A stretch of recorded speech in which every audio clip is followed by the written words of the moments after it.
Assalamualaikum warahmatullahi wabarakatuh. Selamat datang di Konco Angon Channel. Salam ngarit, tukang ngarit, anti covid. Di video ini saya ingin berbagi informasi tentang langkah-langkah yang harus diambil para peternak sapi pemula. Mudah-mudahan video ini bisa bermanfaat dan Konco Angon bisa terus berkembang dan bisa terus menyajikan video-video menarik lainnya seputar pertanian dan peternakan. Yuk simak videonya. Usaha agribisnis ternak sapi memang banyak diminati orang. Ini karena usaha ternak sapi memang bisa menghasilkan keuntungan yang besar. Tapi bagi Anda yang belum berpengalaman di bidang ini, justru bisa cenderung merugikan. Jangan pernah takut memulai usaha ternak sapi. Berikut langkah-langkah bagi peternak sapi pemula yang kami rangkum dalam 7 langkah jitu bagi peternak sapi pemula. Number 1. Sebagai umat beragama hendaknya kita selalu mengutamakan doa sebelum melakukan segala sesuatu. Karena tidak ada orang sukses dan orang hebat tanpa izin Tuhan yang Maha Esa. Setelah doa, tanamkan niat dalam hati karena dengan niat yang baik, insya Allah akan melahirkan hasil yang baik pula. Number 2. Model awal usaha ternak sapi bukan hanya masalah dana atau anggaran saja, tapi jaringan pertemanan adalah hal yang sangat penting yang harus kita perhatikan. Karena dari jaringan pertemananlah kita bisa mendapatkan informasi seputar masalah pakan, masalah vaksinasi, masalah cara perawatan, dan harga pasar. Setelah adanya jaringan pertemanan, baru kita mulai menghitung-hitung berapa anggaran yang akan kita keluarkan. Jangan pernah takut mengeluarkan dana besar, karena keuntungan yang akan Anda terima bisa berkali lipat. Number 3.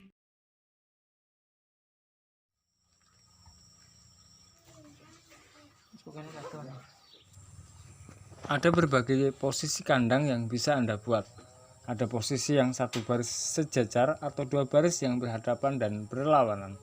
Tergantung dari jumlah sapi yang ingin Anda kembangkan. Satu hal penting yang harus diperhatikan adalah ventilasi.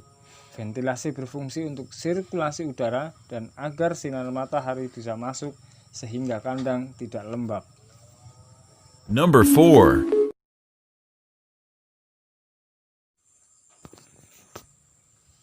Kenapa hal yang keempat termasuk langkah awal bagi peternak sapi pemula menurut saya? Karena ini termasuk sarana untuk kita mendapatkan informasi seputar peternakan sapi. Siapa tahu setelah Anda menonton video ini akan lahir inspirasi. Jadi tonton sampai habis videonya. Jangan lupa tekan tombol subscribe, like, dan komen. Aktifkan juga tombol loncengnya untuk mendapatkan notifikasi dan informasi menarik lainnya dari channel ini. Ingat sapi, ingat Konco Angon. Kritik dan sarannya juga kami nantikan di kolom komentar.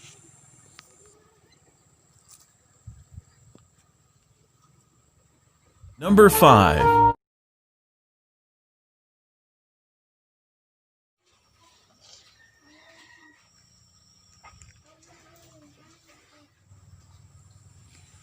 Pemilihan bibit adalah faktor yang sangat penting dalam menunjang keberhasilan seorang peternak.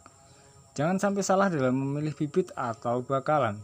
Apapun jenis sapi yang ingin Anda kembangkan harusnya memiliki ciri-ciri sebagai berikut. Ciri yang pertama adalah mata cerah dan bersih. Yang kedua adalah tidak ada lendir di hidungnya sebagai tanda bahwa sapi tidak memiliki gangguan pernapasan.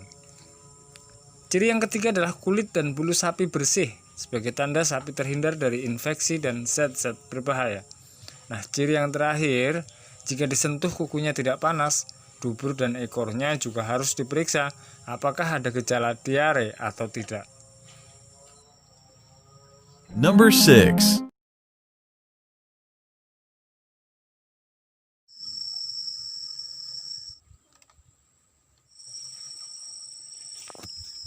Untuk mendorong pertumbuhan sapi dengan cepat, maka sapi harus diberi pakan dengan cara-cara tertentu.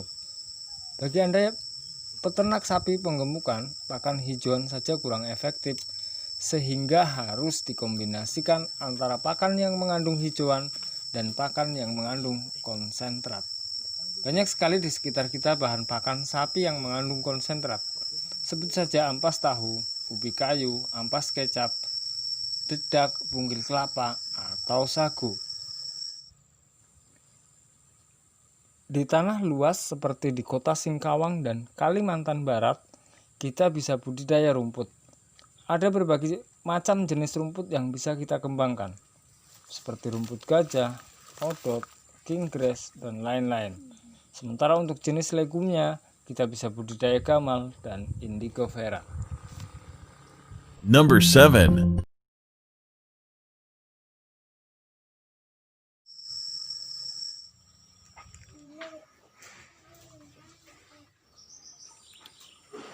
Kebersihan kandang adalah hal utama yang harus diperhatikan. Bersihkan kandang setiap hari agar kandang tetap kering dan bersih.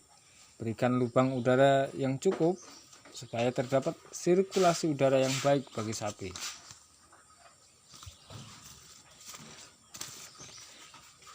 Tidak hanya itu, vaksinasi juga harus dilakukan untuk menjaga kekebalan tubuh sapi. Ada beberapa jenis obat-obatan yang bisa kita gunakan dan ini harus tetap tersedia di kandang. Nah, obat yang pertama adalah obat cacing. Pemberian obat cacing dapat dilakukan ketika pertama kali sapi datang dan ulangi secara berkala setiap 3 hingga 4 bulan kemudian. Obat yang kedua yaitu pembasmi larva. Cari obat pembasmi larva di pasaran yang memiliki indikasi luka pada sapi dan mampu membasmi larva screwworm. Obat ini juga bisa diberikan pada pusar anak sapi yang baru lahir untuk menghindari gejala-gejala infeksi. Obat yang ketiga adalah vitamin dan mineral. Obat yang keempat adalah antibiotik. Pemberian antibiotik harus atas dasar rekomendasi dokter hewan. Pemberian antibiotik harus secara bijaksana sebab pemakaian antibiotik yang serampangan dapat menyebabkan resistensi antimikrobial. Nah, obat yang kelima adalah pembasmi lalat. Obat pembasmi lalat sangat penting ada karena lalat sangat berbahaya sebagai vektor penyakit. Dengan tidak adanya lalat, kesehatan sapi pun tentu lebih terjaga. Demikian yang bisa saya sampaikan, mudah-mudahan bermanfaat. Jangan lupa dukung terus channel Konco Angon dengan menekan tombol subscribe, like, dan komen. Kritik dan sarannya kami tunggu di kolom komentar. Ingat sapi, ingat Konco Angon. Akhir kata dari saya, salam ngarit, tukang ngarit, anti covid. Assalamualaikum warahmatullahi wabarakatuh.